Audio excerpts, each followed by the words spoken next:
Merci beaucoup. Thank you.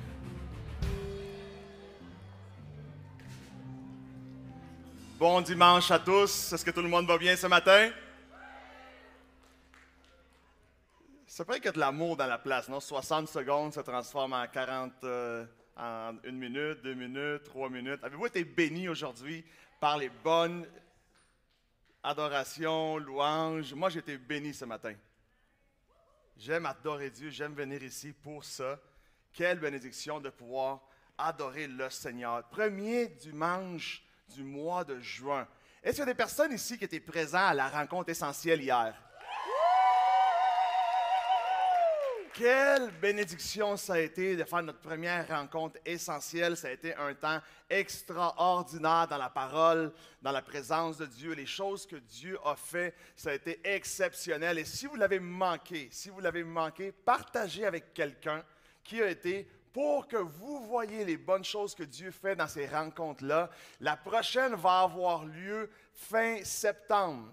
Fin septembre va avoir lieu la prochaine rencontre essentielle et c'est à ne pas manquer. On dit toujours qu'une rencontre avec Dieu transforme notre vie. C'est pour ça qu'on a appelé ça une rencontre essentielle. C'est-tu moi?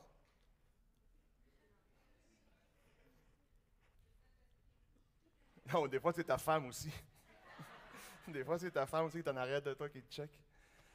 Mais quelle bénédiction de pouvoir avoir des rencontres avec Dieu qui transforment l'histoire de notre vie. Amen. Est-ce qu'il y a des personnes ici qui peuvent se dire, moi, hier, j'étais à la rencontre essentielle et ça a transformé quelque chose dans ma vie? Ça a transformé quelque chose. Laissez-moi vous dire ceci. Dieu va construire sur ce qu'il a commencé. La Bible dit, les bonnes choses que Dieu commence, Dieu ne les laisse pas au milieu. Ce qu'il commence, il le finit. Quand Dieu commence à œuvrer dans la vie de quelqu'un, quand Dieu commence à travailler dans la famille de quelqu'un, quand Dieu promet quelque chose, Dieu le fait toujours. Dieu ne sait pas faire les choses à moitié. Notre Dieu ne fait pas ce genre de choses-là. Je me rappelle lorsque Jésus était dans les noces de Canaan, et vous connaissez l'histoire. Il n'y avait plus de vin, la fête continuait, et la fête était rendue peut-être, c'est quand est-ce que ça commence à être hot un party? Vers quelle heure à peu près? Vers 11 h? Minuit, là, OK. 5 h du matin, c'est des party animals, man.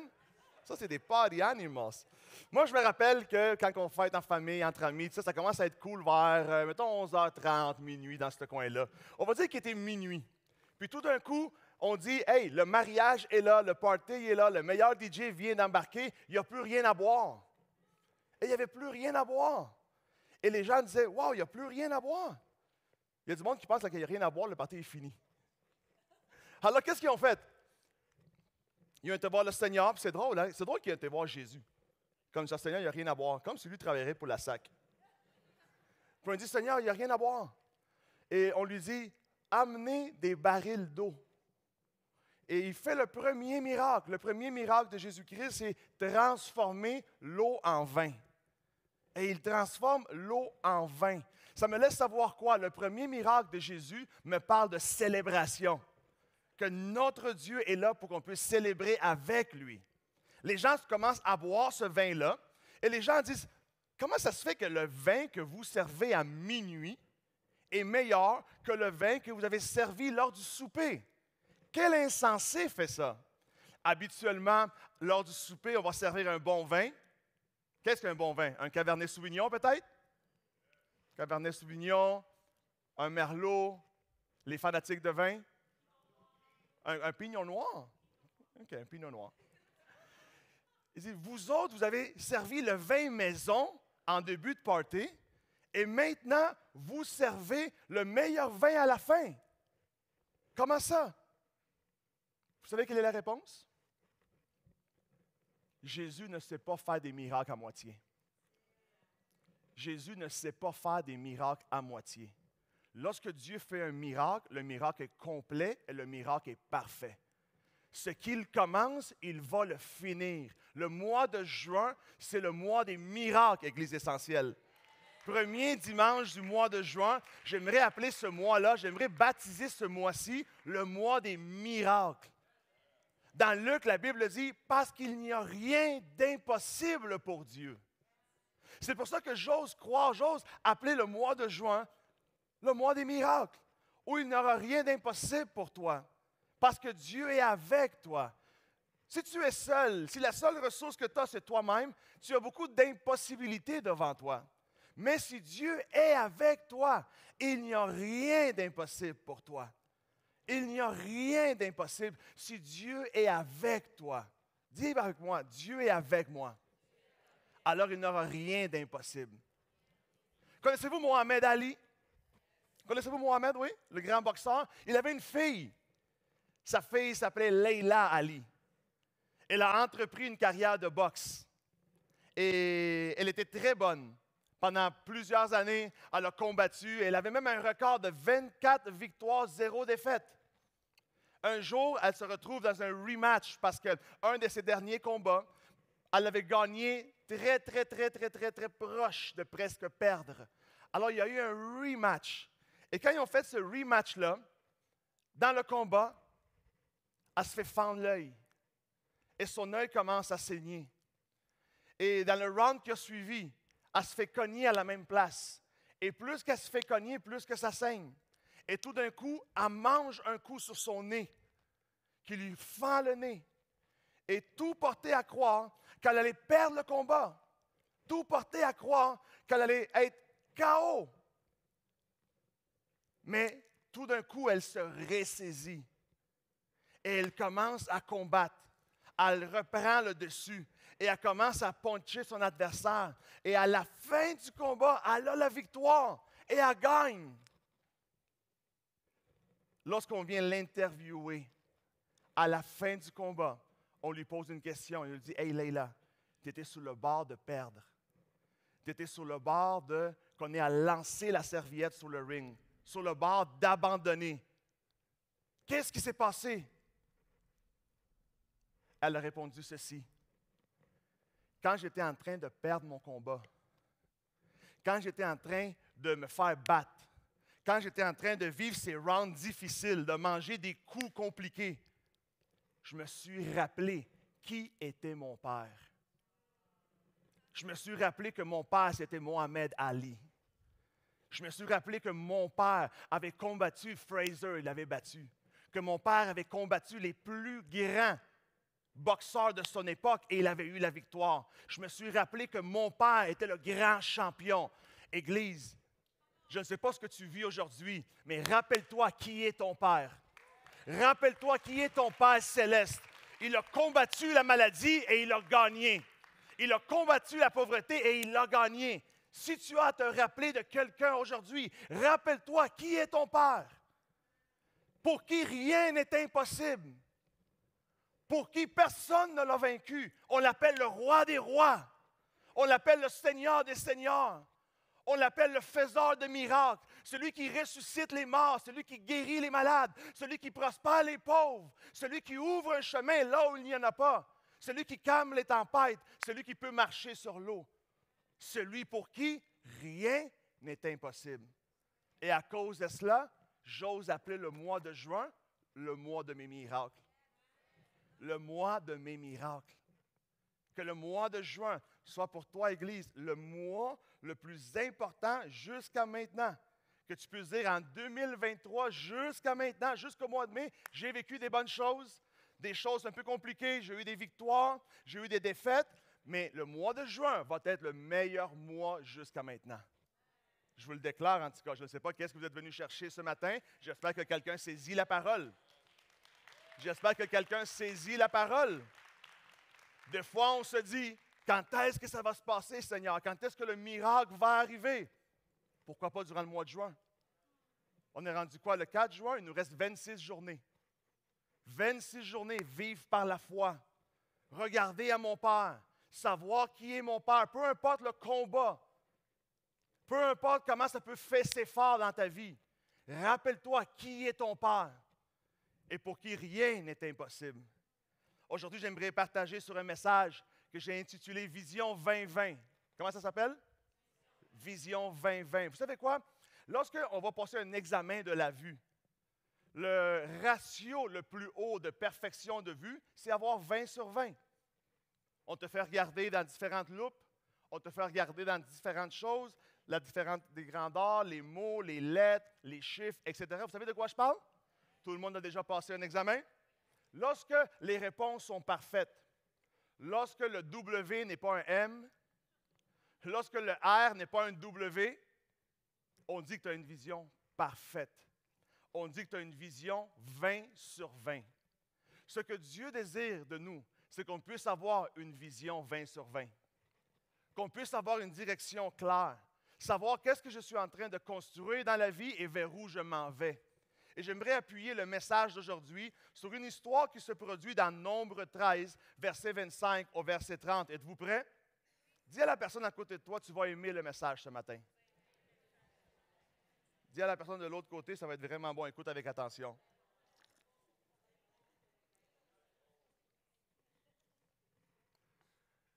Pour un croyant, ça ne peut pas nous être égal, perdre ou gagner. Il y a des personnes qui disent, c'est pas grave si on ne réussit pas. Pour moi, c'est grave de ne pas réussir. Pour moi, c'est grave de ne pas savoir où je m'en vais. Pour moi, c'est grave de ne pas avoir une vision. Pour moi, c'est grave si les choses auxquelles on rêve n'arrivent pas. Vous comprenez ce que je veux dire? On a une seule vie à vivre et il faut bien la vivre. Il faut savoir que Dieu est avec nous et il ne faut pas prendre à la légère les choses. Parce que Dieu veut qu'on soit dans le succès, dans la réussite, le désir de tout bon père et que ses enfants aillent bien. Et c'est le désir de Dieu pour nous. Alors je ne vis pas ma vie au hasard. Je ne vis pas ma vie en me disant, si ça marche, ça marche. Si je gagne, je gagne. Si je perds, je perds. Non. Dans la parole de Dieu, Dieu nous enseigne des choses importantes pour qu'on puisse avoir à l'intérieur de nous une structure de croyance qui va nous soutenir, passer au travers les défis et pouvoir nous rendre à la bonne destination, arriver au bon port. Regardez ce que la parole de Dieu nous laisse savoir dans Nombre 13. Je vais lire 5 versets. Attention avec ce qui suit. « Et ils furent de retour de l'exploration du pays. Au bout de 40 jours, et à leur arrivée, ils se rendirent auprès de Moïse et d'Aaron et de toute l'assemblée des enfants d'Israël à Kadès dans le désert de Paran. Et ils leur firent un rapport ainsi à toute l'assemblée, et ils leur montrèrent les fruits du pays. Voici ce qu'ils racontèrent à Moïse. Nous sommes allés dans le pays où tu nous as envoyés. Le pays était Canaan. Ils étaient partis en reconnaissance pour voir la promesse de Dieu. Et à la vérité, c'est un pays où coule le lait et le miel. Et en voici les fruits. Ils avaient amené des échantillons pour montrer à tout Israël que la promesse que Dieu leur avait donnée est une vraie promesse. Que la terre promise était une terre qui était réelle, qui existait. Mais le peuple qui habite ce pays est puissant et les villes sont fortifiées, très grandes. Nous y avons vu les enfants d'Anak, les géants. Les Amalécites habitent les contrées du Midi. Les Étiens, les Jébusiens, les Amoréens et les Montréaliens habitent la montagne. Et les Cananéens habitent près de la mer, loin du Jourdain. Caleb, dis avec moi Caleb, fit taire le peuple qui murmurait contre Moïse, et il a dit, montons, emparons-nous du pays, nous y serons vainqueurs. J'ai lu il y a quelques années en arrière l'histoire d'un pasteur qui a ouvert une vingtaine d'églises, qui fait une œuvre incroyable pour le royaume de Dieu. Mais il le fait dans un endroit difficile de la planète. Il le fait dans un milieu du Moyen-Orient, dans un endroit que c'est difficile de prêcher l'Évangile. Il le fait dans des pays musulmans. Vous savez, aujourd'hui, il existe 38 pays dans cette planète. Il existe 38 pays au monde qui empêchent les gens de faire ce que nous faisons ce matin. Il y a 38 pays où prêcher la parole, c'est interdit. Où adorer Dieu, c'est interdit. Ou annoncer l'Évangile, c'est interdit. Ou dire que Christ est Seigneur des Seigneurs, c'est interdit. Ce qui me touche le plus de ce pasteur-là, c'est que, oui, il a du succès dans ce qu'il fait. Et il travaille fort pour que la parole de Dieu soit propagée dans ces endroits-là. Il réussit. Jour après jour, ça grandit, ça se multiplie. Il fait des choses incroyables pour la communauté chrétienne. Mais vous savez qu'est-ce qui m'interpelle le plus de ce pasteur-là? Êtes-vous avec moi?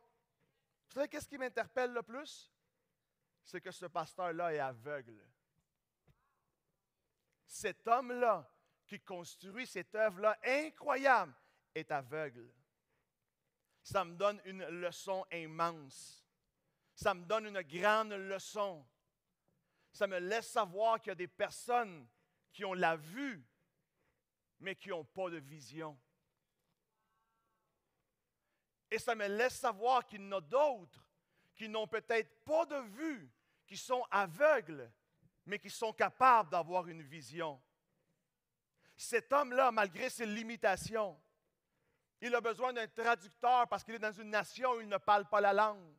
Il a besoin d'un guide pour se promener dans la ville parce qu'il est aveugle. Rien ne l'a limité. Rien n'a empêché que la vision qu'il avait s'accomplisse. Parce que même s'il n'a pas de vue, il avait une vision. Durant cette session, j'aimerais pouvoir partager un message pour que chaque membre de l'Église essentielle, on puisse vivre, non pas par ce qu'on voit, mais par notre vision. La vision est la caractéristique du cœur. La vue est l'habilité des yeux. Il y a des personnes qui voient, mais qui n'ont pas de vision. Il y a des personnes qui voient leurs limitations et ça cancelle leur vision. J'aimerais que tu puisses sortir d'ici ce matin avec une vision pour le mois de juin. Une vision à court terme, une vision de 26 jours qui va transformer ce mois-ci en un mois de miracle. Ta vision et non ta vue vont déterminer ton futur. Si tu as une vision pour ton futur va ressembler à cette vision-là. Mais si tu as juste la vue, tu vas toujours être exposé aux mêmes choses. Le futur est à l'intérieur de nous, dans une vision pour notre vie, dans une vision pour notre travail, dans une vision pour nos enfants, pour nos relations, pour notre monde relationnel, pour un projet. Ça va déterminer la réussite de notre vie, va déterminer de la vision que nous avons. Les gens les plus pauvres de la planète, ce n'est pas ceux qui n'ont pas d'argent, mais c'est ceux qui n'ont pas de vision. Pour toutes les choses importantes que tu vas vouloir accomplir dans ta vie, tu vas avoir besoin d'une vision. Qu'est-ce qu'une vision? Une vision est l'idée de Dieu révélée au cœur de l'homme pour qu'il puisse l'accomplir. Pas une vision burlesque, pas une vision qui n'a pas de sens, mais une vision qui vient de Dieu pour ta famille. Voir une famille unie, une famille dans l'harmonie, un couple qui s'entend bien, des familles solides font une société solide. La raison pour laquelle le rêve de Dieu est de restaurer les familles, c'est parce que Dieu veut restaurer la nation. Et si Dieu est capable de restaurer les familles une à la fois, Dieu va restaurer ce pays-ci. Le problème qu'on vit dans le monde dans lequel on vit est un problème relationnel. Chaque fois que je vois des personnes atteindre des sphères de succès X ou Y, je remarque toujours un dénominateur commun. Je vois toujours un dénominateur commun dans la vie de ceux et celles qui ont un certain succès dans la vie. C'est qu'ils ont eu une vision pour leurs affaires, une vision pour le ministère, une vision pour leur famille. Et lorsqu'ils ont reçu cette vision-là, ils sont restés fidèles à ça. Ils n'ont pas abandonné à mi-chemin. Mais ils sont restés fermes jusqu'à la fin. Personne n'abandonne ses études la première semaine de la session. Personne n'abandonne le mariage à la lune de miel. Personne n'abandonne le projet la première journée qu'il départ. Personne n'abandonne non plus les études une semaine avant de recevoir le diplôme. Personne ne laisse tomber l'entreprise lorsqu'elle réussit. Les gens ont tendance à abandonner leur vision, à abandonner leurs rêves à mi-chemin. C'est pour ça que j'ai dit aujourd'hui, rappelez-vous toujours qui est votre Dieu. Lorsque vous voulez abandonner le navire, rappelez-vous pourquoi vous avez embarqué dessus.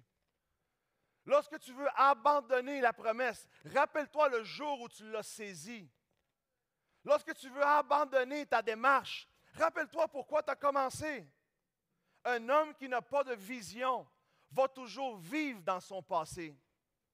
Des fois, les personnes se disent, on dirait que ma vie est un cycle répétitif.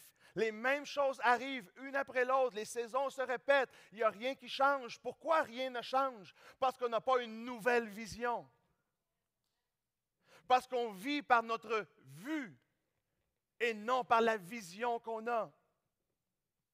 C'est important dans notre vie d'avoir cette vision de la part de Dieu. Vous savez quoi? On peut avoir le plus beau véhicule au monde, avec le plus grand moteur, être le plus performant. Mais si on ne met pas de gaz à l'intérieur du véhicule, le char ne va jamais avancer. La vision, c'est le gaz qui fait avancer. La voiture, c'est notre vie. Le moteur, c'est le Saint-Esprit. Mais ce qui fait avancer la voiture, c'est le gaz. Des fois, on a tous les ingrédients, mais on manque de gaz. Des fois, Dieu nous a donné son esprit. Dieu nous a remplis. On est remplis de bonnes promesses, mais on manque de gaz.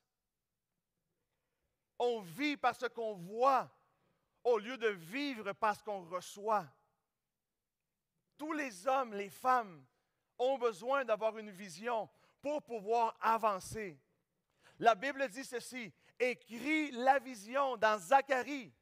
C'est-à-dire, écris la vision afin qu'elle soit claire et qu'on puisse la lire sans interruption. Et en son temps, Dieu ne manquera pas. Dieu va l'accomplir. C'est hot, ça, non? On n'a pas seulement un Dieu qui donne une vision, mais on a un Dieu aussi qui pourvoit pour qu'elle s'accomplisse. Autrement dit, Dieu nous donne une promesse, Dieu nous donne quelque chose et il est directement impliqué dans la réussite de cette chose. On a fait une étude à l'université de Yale. 100% des finissants, plus de 2000 finissants. On leur a posé une question à la fin et on leur a dit, quelle est votre destinée? Quelle est votre vision pour le futur? 80% des élèves ont dit, on n'est pas sûr. 80% des élèves ont dit, je ne sais pas vers où je vais m'en aller. Ils n'étaient pas certains. Il n'y avait rien, il n'y avait pas de vision claire, il n'y avait pas de vision 2020. 17% ont dit, j'ai une idée. Je pense savoir où je m'en vais. 3% ont dit ceci, je le sais exactement vers où je m'en vais. J'ai une vision, j'ai un plan et j'ai écrit mon plan. 10 ans plus tard, les personnes qui ont fait cette étude-là ont réouvert le tiroir et ils ont rappelé les personnes. Et la statistique disait que le 3% des personnes qui avaient une vision claire, qui savaient où ils s'en allaient, qui avaient un plan d'action, ont accumulé plus de richesses que l'autre 97% à eux tout seuls. 3% ont accumulé plus que 97%. Pour quelle raison? Parce qu'ils avaient une vision 2020. Parce qu'ils savaient où ils s'en allaient. Combien de célibataires dans la place? Il y a des gens qui sont contents d'être célibataires. Ça te prend une vision 2020 pour ton célibat. Ça te prend durant le célibat de ne pas être en pause, de construire ta vie, de te préparer, d'avoir quelque chose à offrir. Ça prend une vision pour chaque domaine de notre vie. Il y a des personnes qui, malheureusement, vont toujours se laisser guider, influencer, épeurer par les choses qu'ils voient, au lieu que les choses que Dieu leur a promis. Il y a des gens qui vont faire plus confiance à un diagnostic qu'à une promesse. Il y a des personnes qui vont faire plus confiance à qu'est-ce qu'un ami incrédule va dire qu'à qu'est-ce que la parole de Dieu dit. La parole nous explique dans Osée 4, verset 6, « Mon peuple périt par manque de... » Une autre version dit « par manque de vision ». Mon peuple périt par manque de vision. Il y a des personnes qui ont besoin de beaucoup de miracles dans beaucoup de domaines de votre vie parce que vous manquez de vision. Il y a des personnes qui ont besoin que Dieu travaille dans leurs finances, dans leur famille, dans leurs relations parce que vous avez manqué de vision claire pour votre famille. Vous avez manqué de vision claire pour certains départements de votre vie. Et c'est correct, le mois de juin est le mois des miracles. Le mois de juin est le mois de revenir à la vision. Dans l'histoire de Nombre 13 qu'on vient de lire, c'est une histoire qui nous démontre des personnes qui vivent par la vue au lieu de vivre par leur vision. Dans ce chapitre de Nombre, Israël se retrouve maintenant 2 ans en exil. 2 ans en exil. Ils avaient passé 400 années esclaves dans l'Égypte. La traversée de l'Égypte vers la terre promise devait prendre approximativement, selon différentes personnes, 14 jours. Mais ça a pris 40 ans au lieu de 14 jours. Pourquoi? Parce qu'ils ont manqué de vision. Parce qu'ils vivaient par la vue. Ils vivaient par leurs émotions. Ils vivaient dirigés par leurs sentiments, par leurs craintes, par leur incrédulité, au lieu de vivre par la vision que Dieu leur a donnée. Moïse avait choisi 12 espions et il leur a dit, allez là-bas, avant d'évancer le peuple. J'ai besoin d'encourager le peuple. Ça fait 2 ans qu'on tourne en rond dans le désert. Allez-y plus vite que nous. Et revenez avec un diagnostic. Et les 10 sont revenus, les 12 sont revenus. Et ils ont dit, oui, c'est vrai, la promesse est vraie. C'est un bel endroit, c'est une belle place. C'est incroyable, les paysages sont beaux. Les fruits sont grands. Les maisons sont grandes. Les récoltes sont grandes. Les femmes sont grandes.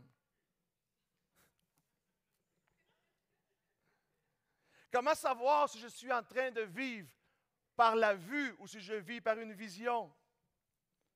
Dans Nombre 14, 6, ça dit ceci. Et parmi ceux qui avaient exploré le pays, Josué, fils de Nun, Caleb, fils de Jephunnée, déchirèrent leurs vêtements et ils parlèrent ainsi à toute l'assemblée des enfants d'Israël. Le pays que nous avons parcouru, que nous avons exploré, est un très bon pays, excellent dans toutes ses formes.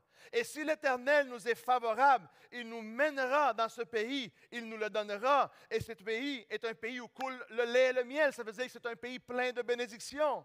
Seulement, ne soyez pas rebelles contre Dieu et ne craignez point les gens de ce pays, car Dieu va nous les servir comme du pâturage et ils n'ont plus d'ombrage pour les couvrir. L'Éternel est avec nous. N'ayez pas peur. C'est drôle, non? C'est drôle que les 12 personnes ont vu la même chose, les 12 espions ont vu la même affaire. Mais il y a 10 qui se sont concentrés sur les obstacles. Il y en a 10 qui se sont concentrés sur ce qu'ils ont vu, sur les impossibilités.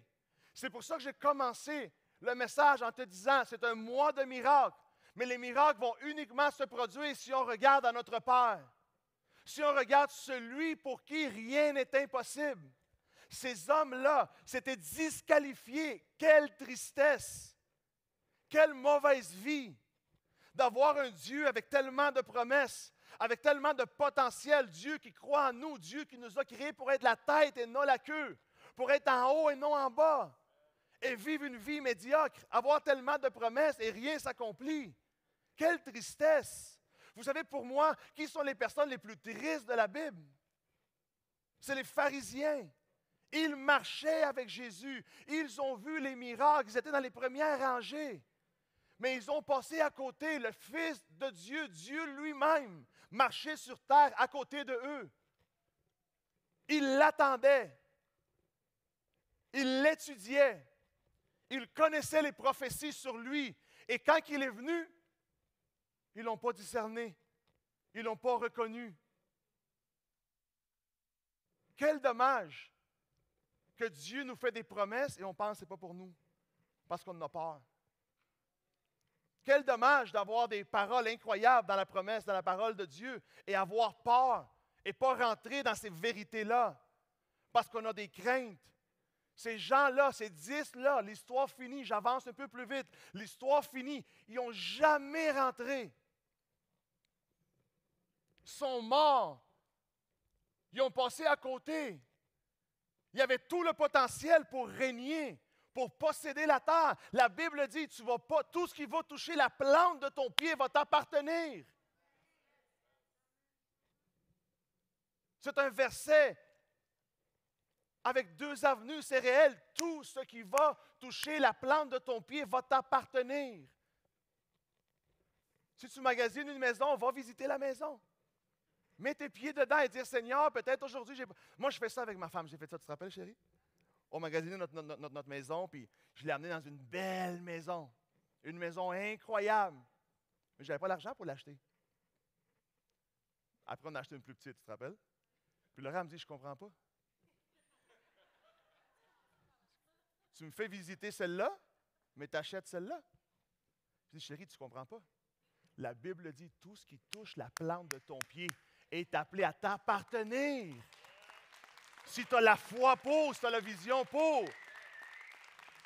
J'ai quelques amis ici, on fait la même chose. Souvent, on amène nos femmes, on les fait rêver en couleur, puis après, on met ça en blanc et noir. Mais nous autres, on sait. Nous autres, les boys, on se parle, puis on sait, le jour va venir.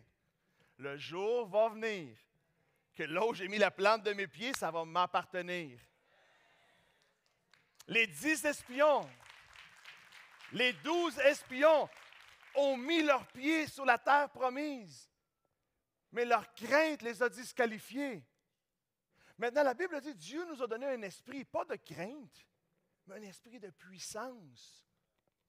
C'est pour ça que vous et moi, chrétiens du Nouveau Testament, de la Nouvelle Alliance, la vision que nous avons, on n'est pas seul avec une vision, on a un esprit à l'intérieur de nous, qui n'est pas un esprit de crainte, qui est un esprit qui nous donne la puissance pour croire, pour avancer, pour continuer, pour faire en sorte que notre vie aille de gloire en gloire et de victoire en victoire.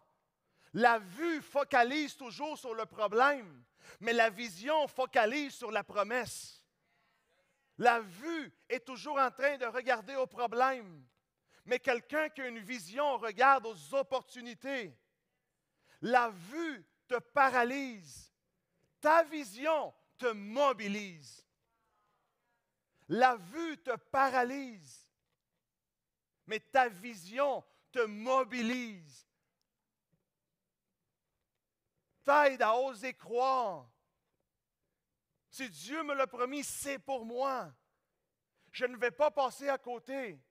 Église essentielle, moi j'aimerais prophétiser quelque chose sur toi ce matin. Tu ne vas pas passer à côté. Une parole simple. Une parole simple. Lève la main droite. Pointe vers moi. Pointe vers toi.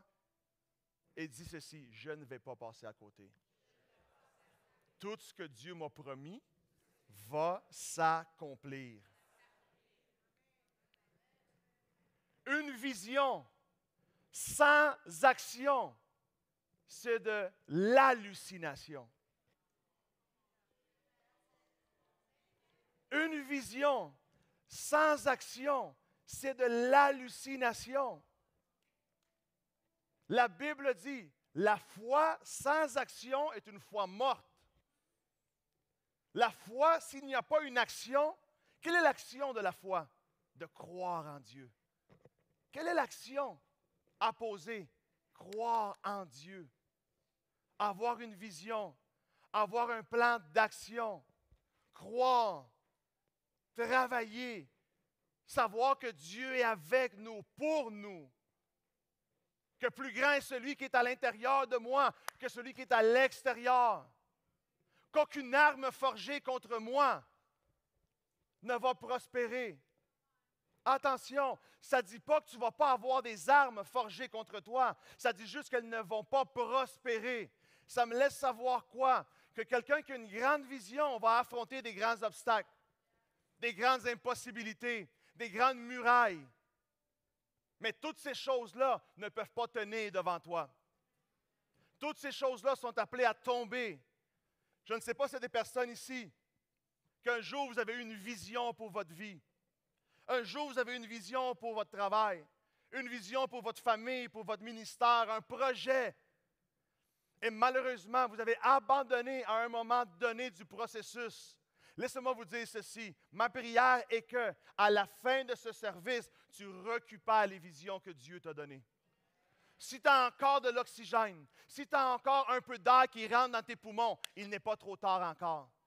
Il n'est pas trop tard encore. Allez sur Google et remarquez les gens qui ont changé le monde à 60 ans. Il y a une liste de personnes, entre autres. Qui connaît ici les petits mardis Kentucky? Hein? Je le sais, non? Hein? Le poulet frit. Imaginez, le capitaine Sanders, à quel âge? Dans sa soixantaine avancée, il a parti une business qui nous a conquis et qui nous a fait grossir aussi. Imaginez, il y a tellement de gens. Abraham, à 90 ans, Dieu lui dit, tu vas être une part de multitude. Hey, ça te tente-tu à 90 ans?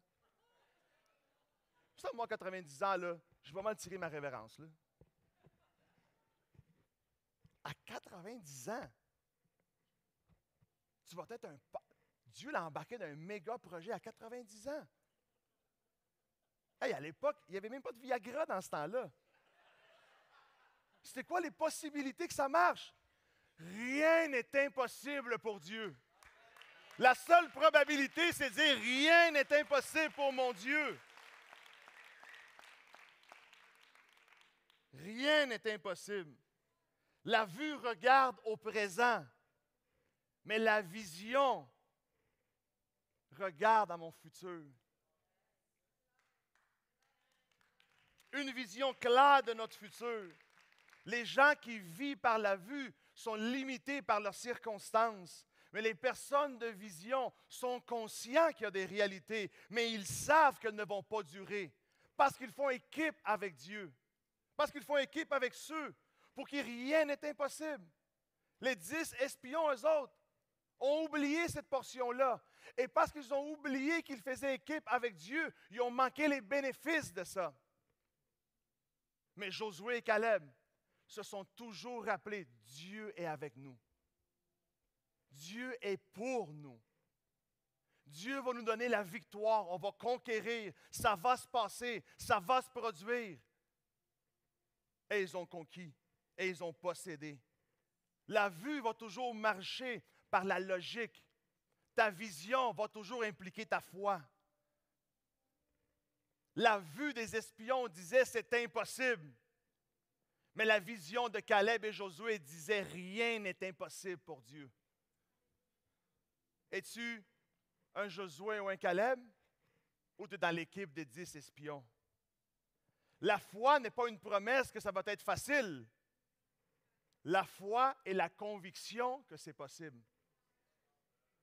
Une vie de foi, ce n'est pas une vie facile, mais c'est une vie possible. Il y a des personnes, je me rappelle, Laura était enceinte. On était à mi-chemin de Roméo. Et elle a commencé à se vider du liquide amniotique, à un point tel qu'on pensait qu'elle avait perdu ses os. Et on est parti à l'hôpital en courant. Étant à l'hôpital, on nous dit, le niveau de liquide est vraiment, vraiment bas, ça en est dangereux. À côté de nous, dans le triage d'urgence, il y avait une dame aussi qui vivait un malaise. Le diagnostic avait l'air très compliqué. Ils l'ont déplacée ailleurs. Laura me dit, Georges, prie pour moi. On va nous garder sous observation, on va voir, sinon les choses risquent de se compliquer. On a prié ensemble. On a dit, Seigneur, toi, pour qui rien n'est impossible, fais en sorte que le liquide amniotique dépasse le niveau espéré. 15 minutes plus tard, lorsqu'il y a eu le changement de chiffre de docteur, ils sont venus vérifier et tout était normalisé. Tout était normalisé. La dame à côté de nous, elle a été déplacée dans une autre section de l'hôpital pour essayer de la calmer un peu, pour pouvoir recevoir les traitements. Quand elle est partie, je me suis dit, quelle bénédiction de vivre par la foi. Quelle bénédiction d'avoir recours à Dieu. Quelle bénédiction d'avoir accès au ciel et pouvoir demander, Seigneur, aide-moi et que Dieu nous aide. Et que Dieu prenne soin de nous. Peut-être cette fille-là, cette dame-là, elle n'avait personne sur qui s'appuyer. Nous autres non plus. Il y avait juste Dieu. Et Dieu l'a fait. Et si Dieu l'a fait une fois, il va le refaire encore une fois. Et encore une fois. Et encore une fois. Moi, je vais te dire ceci. Tout ce que Dieu a commencé dans ta vie, Dieu va le terminer. Tu as peut-être vécu des bonnes choses, des mauvaises choses. La raison pourquoi l'histoire ne s'est pas terminée encore, c'est parce que Dieu n'a pas fini avec toi encore. C'est parce qu'il y a encore des bonnes choses pour toi. Dieu a un rêve, Dieu a une vision qu'il veut révéler à ton cœur pour que tu puisses partir d'ici et te dire, durant les 26 jours du mois de juin, Dieu va faire quelque chose d'incroyable dans ma vie. Je ne sais pas quel est ton désir. Je ne sais pas quel est l'espace. C'est peut-être dans ta famille. C'est peut-être au travail. C'est peut-être dans tes études, dans tes relations. Dieu veut faire que quelque chose arrive dans ta vie. Toi qui lèves la main, demain lundi, tu vas avoir une bonne nouvelle. Lundi, appelle-moi, MC, me llamas. Y me contas. Tu me comptes ça. Les gens qui saisissent la parole, c'est eux qui vont voir la différence. Amen. Si c'est quelqu'un qui saisit la parole avec moi ce matin, je vous invite à vous mettre debout.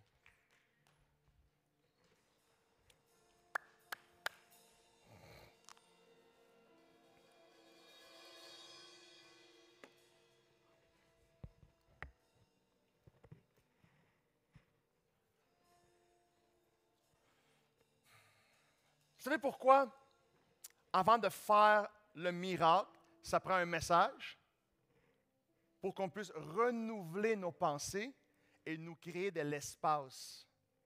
Parce qu'une grande vision ne peut pas être déposée dans une petite tête. C'est pour ça que j'aime vous donner l'ampleur de Dieu. Tout ce que tu focalises se maximise. Avez-vous déjà entendu l'expression « une tempête d'un verre d'eau » ? C'est des gens qui ont pris une situation, qui ont focalisé dessus, ils l'ont maximisé et ça crée une tempête dans un verre d'eau. Tout ce que tu focalises se maximise. Si aujourd'hui, tu arrêtes de focaliser sur les impossibilités et tu te mets à maximiser ta foi, maximiser tes promesses, tu vas voir un mois de juin sans précédent.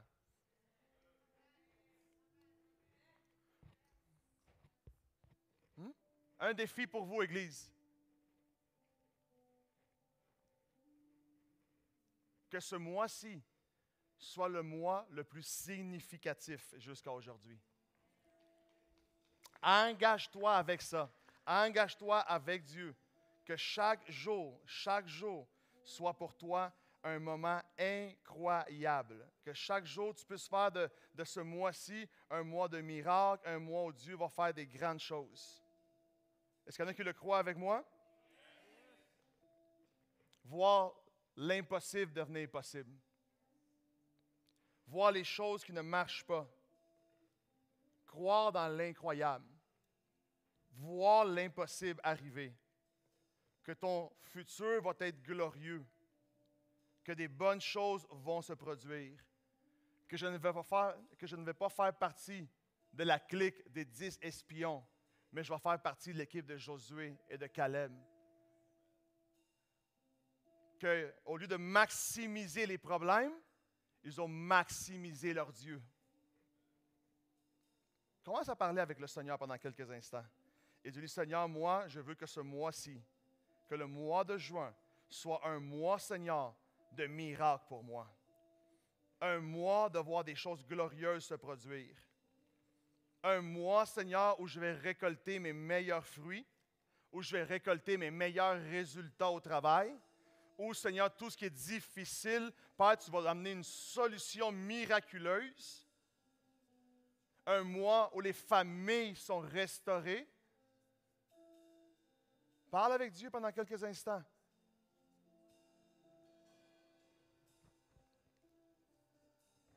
Retrouve ta vision. Retrouve ce que Dieu t'avait donné. Retrouve ces choses-là auxquelles tu avais cru. Que malheureusement, tu as perdu à cause des circonstances, à cause des choses non prévues dans le chemin.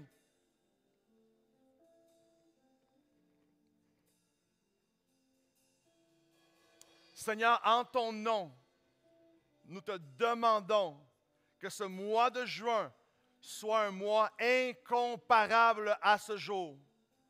À ce jour, peu importe l'âge auquel tu es rendu, peu importe les choses énormes que tu as peut-être déjà accomplies, que le mois de juin 2023 soit le mois le plus justificatif, le mois le plus significatif jusqu'à aujourd'hui. Regarde à Dieu, regarde aux promesses, regarde à la vision, regarde aux choses que Dieu t'a promis. Tu n'es pas n'importe qui, tu es un enfant de Dieu. Tu es une fille du roi des rois. Dieu croit en toi. Dieu t'a promis des choses incroyables et que le mois de juin soit le mois de l'accomplissement. Que le mois de juin soit le mois où l'impossible devient possible. Où les chaînes tombent. Où les murailles tombent. Où les opportunités deviennent possibles. Que les limitations disparaissent, Seigneur. Je ne veux plus vivre parce que je vois, mais je veux vivre parce que je reçois de toi.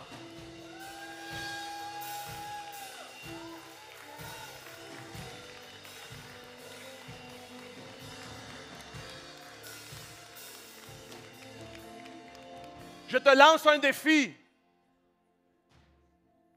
Durant le mois de juin, commence à douter de tes problèmes et commence à croire dans les promesses. Fais l'inverse. Essaye l'inverse maintenant.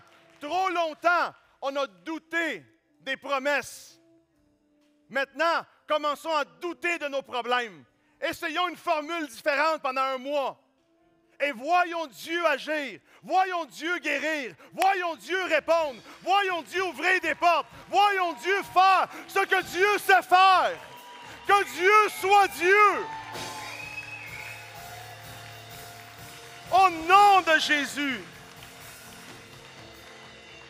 Seigneur, je te donne louange, gloire et tout l'honneur d'avance. Écoutez bien ceci, Seigneur, d'avance. Nous te remercions pour ce mois mémorable que nous allons vivre.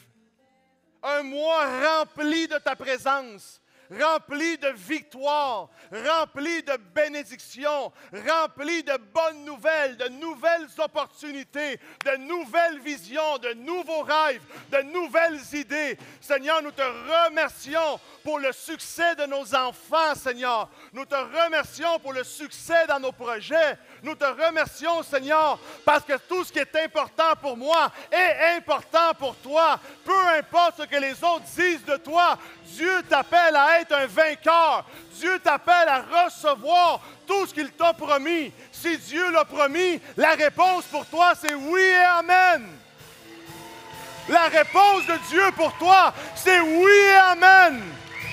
Personne ne peut compétitionner contre Dieu. Si Dieu a dit que le mois de juin allait être un mois de miracle, alors ça va être un mois de miracle. Un mois de bénédiction. Un mois de grande victoire. Sur toutes ces choses-là qui durent depuis trop longtemps dans ta vie, Dieu va les faire tomber. Au nom de Jésus. Moi, je déclare sur toi, Église essentielle, un mois de guérison, de miracles, de nouvelles opportunités, de portes ouvertes, de nouvelles idées, de nouvelles entreprises, de nouveaux contacts divins. Il y a des personnes ici en affaires. Dieu va vous amener des contacts divins, des nouveaux clients qui vont changer l'histoire de votre entreprise. Dieu va amener une harmonie telle dans votre maison. Vous allez être reconnu comme un havre de paix. Les gens vont dire, je veux vivre comme eux. Je veux être comme eux. Les gens vont voir la gloire de Dieu dans votre vie. Au nom de Jésus. Est-ce que quelqu'un reçoit quelque chose ce matin?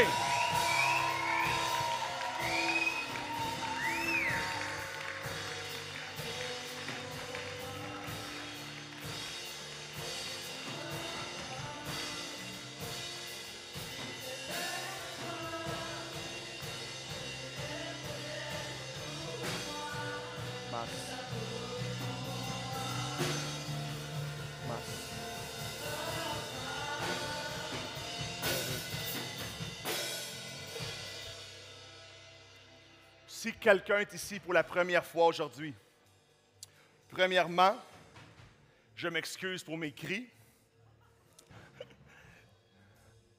Montre-moi quelqu'un qui a une vision et tu vas voir quelqu'un de passionné. Montre-moi quelqu'un qui a une vision et tu vas voir quelqu'un avec passion. Si tu nous visites aujourd'hui pour la première ou la deuxième fois, ou peut-être tu cherches seulement à réconcilier avec Dieu, à t'approcher et à travers ce message, Dieu a pu m'utiliser un peu pour éveiller quelque chose en toi. J'aimerais t'inviter à faire cette prière de connexion avec moi pour qu'à partir d'aujourd'hui, toi aussi, tu puisses rentrer dans le mois de juin qui est le mois des miracles. Amen? Alors, si tu es ici pour la première fois, ou deuxième, ou tu veux connecter, fais cette prière avec moi. Église, aidez-moi à prier avec eux. Est-ce que l'Église m'aide?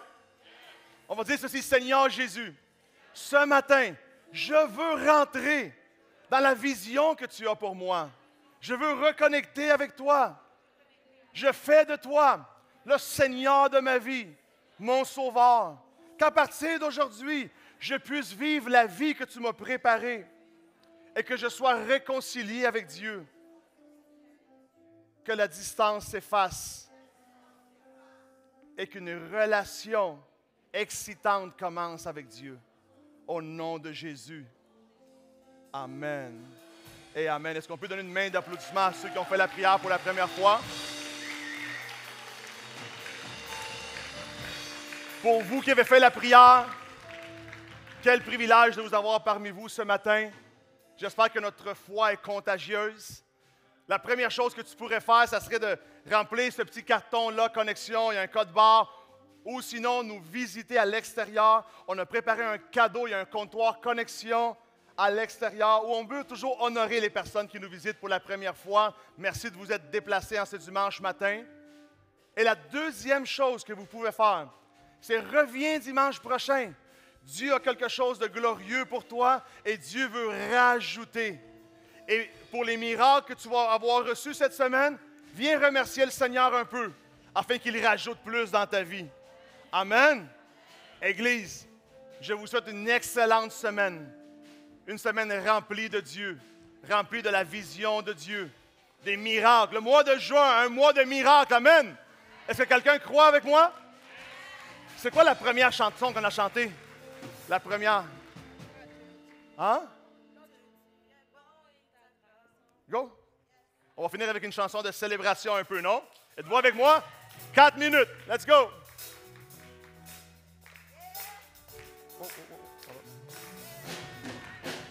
Go!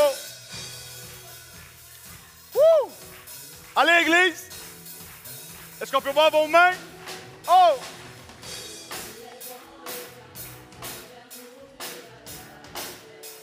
Let's go!